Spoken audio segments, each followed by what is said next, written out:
तुम्ही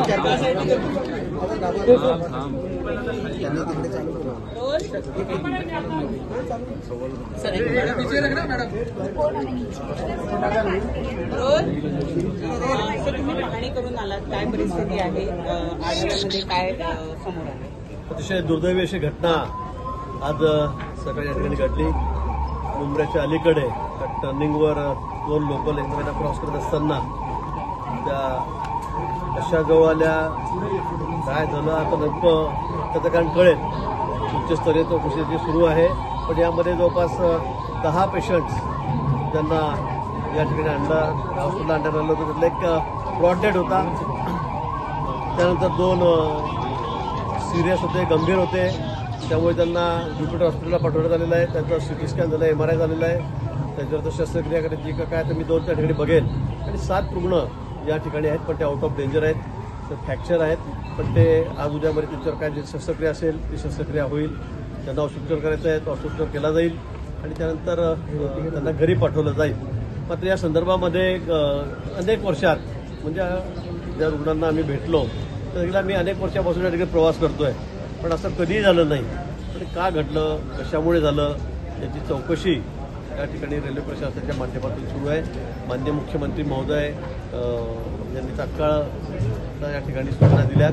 मी बाहेरगावी होतो, आल्याबरोबर या ठिकाणी आलो आणि जे मृत पावलेले आहेत, मला वाटतं 4 ती संख्या आहे, 3 आणि 1 4 ही संख्या आहे मृत पावलेल्यांची।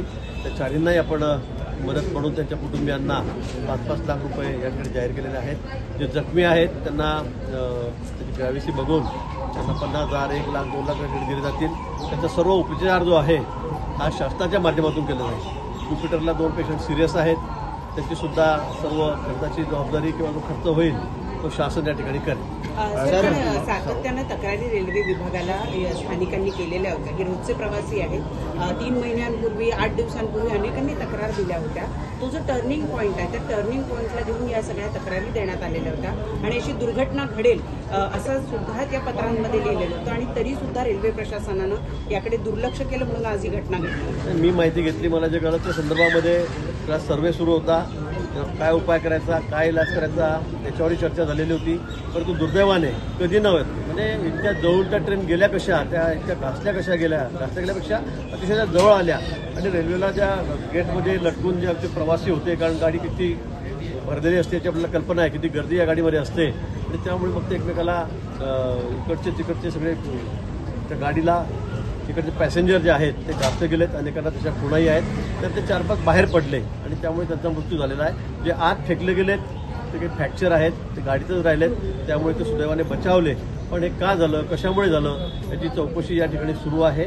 निश्चित या संदर्भामध्ये कायमस्वरूपी जो उपाय आहे तो तात्काळ करावा अशी आम्ही रेल्वे मंत्रालयाला त्या ठिकाणी विनंती करू आणि राज्य शासनाच्या माध्यमातून सुद्धा अतिशय गांभीर्याने हा प्रश्न त्या ठिकाणी सोडवण्यासाठी प्रयत्न करू। मध्य रेल्वे नेहमीच उशिराने धावते आणि त्यामुळे घड्याळाच्या काठ्यावर चालणारे प्रवासी आहेत त्या लेट होतात आणि त्यामुळे गर्दी वाढते आणि असे प्रकार होत आहेत। रोज त्या मार्गावर एखादा तरी अपघात घडतोय, परंतु आज मोठा अपघात घडला त्यामुळे हे समोर येत आहे।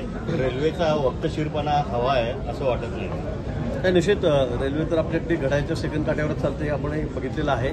काही ठिकाणी मग उशीर येतो, त्याची कारणं टेक्निकल असतात, वेगवेगळी असतात, त्यामुळे होत असतात, होत नाही अशातला भाग नाही आहे। परंतु अशा पद्धतीने अपघात हा पहिल्यांदा झालेला मला असं वाटतं की अगदी ट्रेन एकाच टर्निंगवर एकमेकांना क्रॉस करत असताना इतक्या घासली जावी हे पहिल्यांदा असं झालेलं आहे। आणि का झालं, कशामुळे झालं, खरं हा एक मोठा संशोधनाचा विषय आहे। त्या संदर्भामध्ये रेल्वे अधिकारी जे आहेत, सगळे टेक्निकल अधिकारी आहेत, ते स्पॉटवर आलेले आहेत, उच्चस्तरीय जे अधिकारी आहेत पदावरचे ते सुद्धा त्या ठिकाणी आलेले आहेत, ते चौकशी करतायत। परंतु झालेली घटना अतिशय दुर्दैवी आहे।